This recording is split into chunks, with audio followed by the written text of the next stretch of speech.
Pessoal, na aula anterior a gente falou sobre a importância de conhecermos as variáveis com as quais nós estamos trabalhando, né? Se uma variável quantitativa, contínua ou discreta, e a partir do conhecimento das variáveis poder fazer alguma inferência. Por exemplo, se a gente falar, vou escrever aqui, se a gente falar de lucro líquido,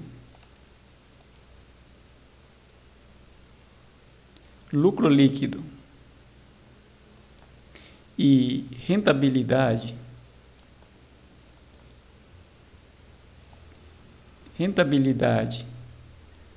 das ações,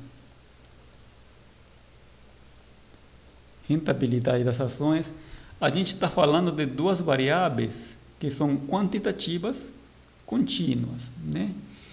E o primeiro que a gente pode fazer é fazer uma estatística descritiva. Após fazer uma estatística descritiva, podemos tentar juntá-las e tentar determinar um grau de relação entre as duas variáveis. Por exemplo, se eu desenhar aqui um scatterplot, basicamente que é uma figura, e tento relacionar as duas variáveis, mas para relacionar as duas variáveis, eu tenho que me perguntar em primeiro lugar, quem causa a quem, né? Que variável causa a quem? Tá? É o lucro que causa a rentabilidade ou a rentabilidade que causa o lucro? Tá? Vamos partir do seguinte princípio, né? As empresas, quando divulgam seus balanços, tá? Eles se precificam a rentabilidade das ações no mercado financeiro. Então, partindo desse princípio, eu vou considerar aqui a variável preditora independente, o lucro, causando aqui a rentabilidade. Tá? Então, quanto maior aqui o lucro, espera-se também que a rentabilidade aumente. Tá? Estou desenhando aí uma flechinha.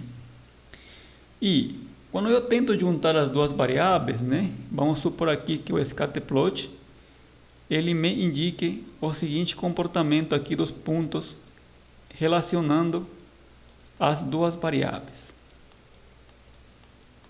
Tá? Nós temos esse seguinte comportamento.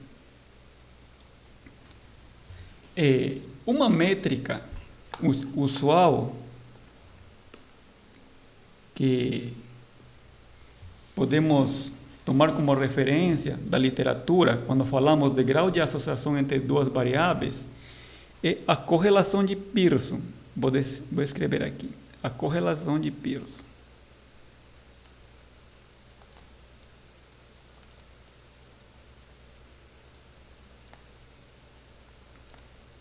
Esta metodologia vai me indicar o grau de relação que tem as duas variáveis, tá? E ela é denominada de ρ.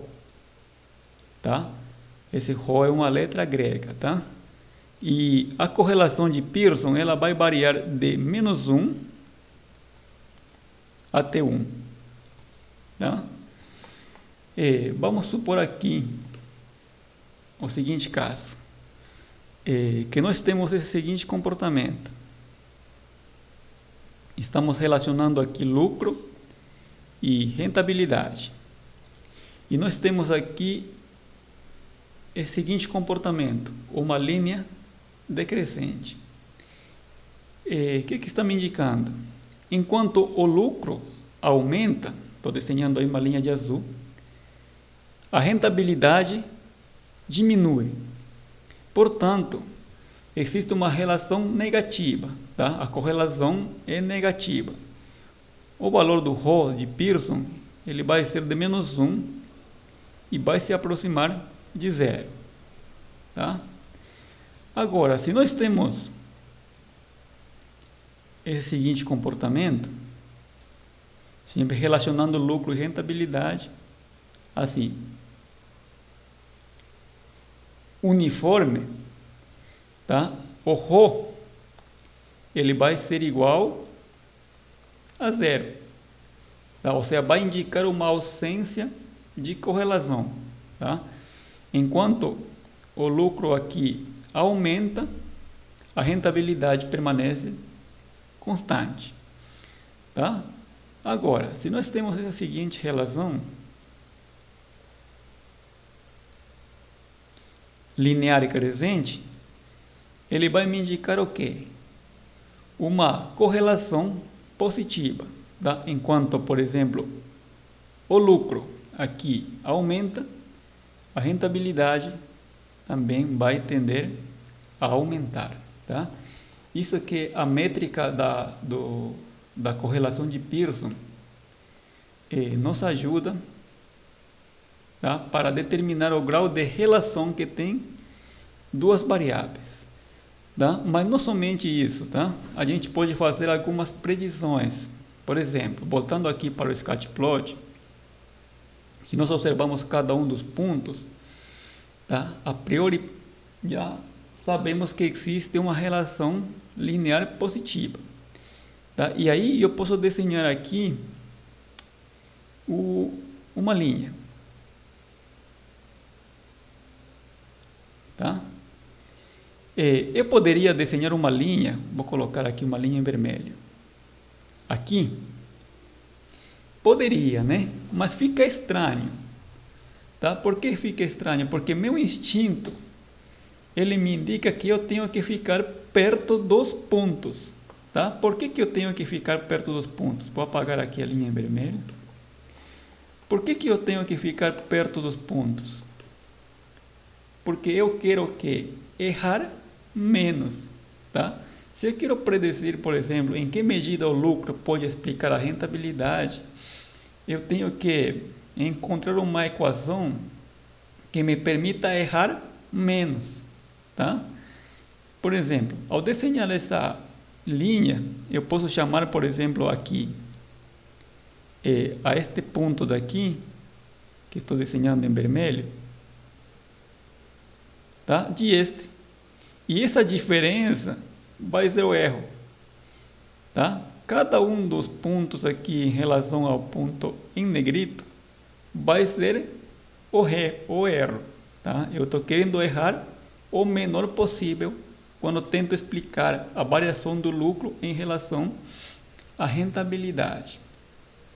Uma coisa que a gente aprendeu no colégio, quando falamos de reta, nós temos a seguinte equação, né? A mais B x, certo? Em estatística, nós mudamos os nomes, né? Chamamos de beta 0 mais beta 1 x. Não mudou nada, tá? Só mudou o nome. O que vai ser o... Vou desenhar aqui de vermelho. O que vai ser o A ou beta 0? Vai ser o ponto onde corta a reta. O que vai ser o B ou beta 1? Vai ser a inclinação da reta. Tá? Esse que estou desenhando agora em vermelho. Tá? Só vou apagar aqui. E quando eu quero fazer uma predição, já considerando aqui a equação da reta, eu estou considerando aqui a variável x, o lucro. E em que medida o lucro vai afetar o quê? A rentabilidade. E essa rentabilidade vai ser o valor previsto. Quando eu desenho aqui o y chapéu, então também aqui os parâmetros vão ser os previstos. Tá? Esse daqui que estou indicando em verde é a equação da reta. Justo a reta em azul que eu desenhei aqui na figura, tá? No Sketchplot. Agora, se eu quero determinar cada um dos pontos que estou indicando aqui em vermelho, cada um dos pontos que são os valores observados, tá? Eu vou ter que considerar a equação da reta mais meu erro, tá? Lembrando que quando a gente trabalha com modelos estatísticos, sempre vai ter um grau de erro, tá? E à medida que aumenta o número de variáveis que expliquem a variável dependente, o erro ele tende a diminuir. Tá? Então, eu vou chamar aqui de cada um desses pontos que eu desenhei em vermelho, que são os valores observados de y, vai ser igual ao quê? A equação da reta, que vai ser igual a quê? A beta 0 estimado mais beta 1 estimado x, mais o quê? Mais o erro, né? O erro, justamente que é a distância, tá? Da reta em azul em relação aos pontos em negrito, tá? E como eu quero minimizar o erro, tá? Eu tenho que saber o que é o erro, tá? Por exemplo, o erro vai ser igual a quê? Tá? A y observado subtraído ao y estimado. O y estimado é a equação da reta e o y observado cada um dos pontos em negrito, né? E o erro, aqui ampliando aqui a equação, vai ser igual y menos beta 0 estimado beta 1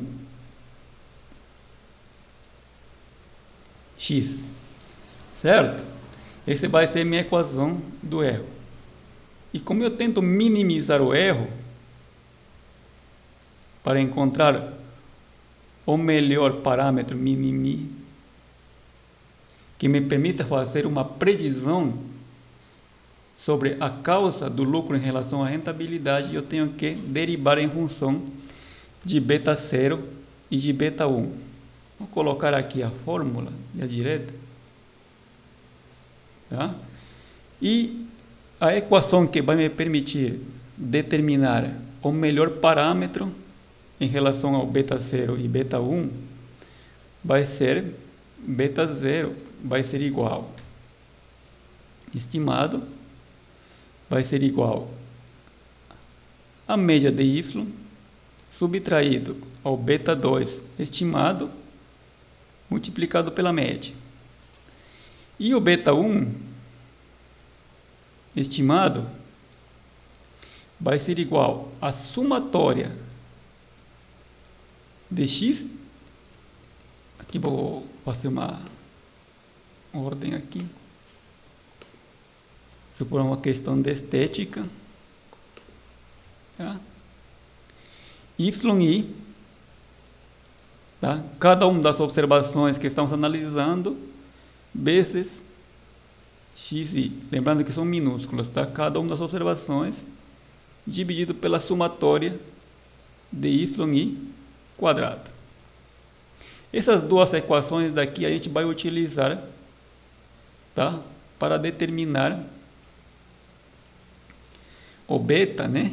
Que vai nos permitir fazer uma previsão, tá? Em relação às variáveis de interesse que nós estamos trabalhando, tá? Gente, neste vídeo eu estou fazendo uma contextualização geral sobre o modelo de regressão, tá? No próximo vídeo, que está em relação, vamos já falar sobre a guia de aula, tá? Vamos entrar na parte prática, tá?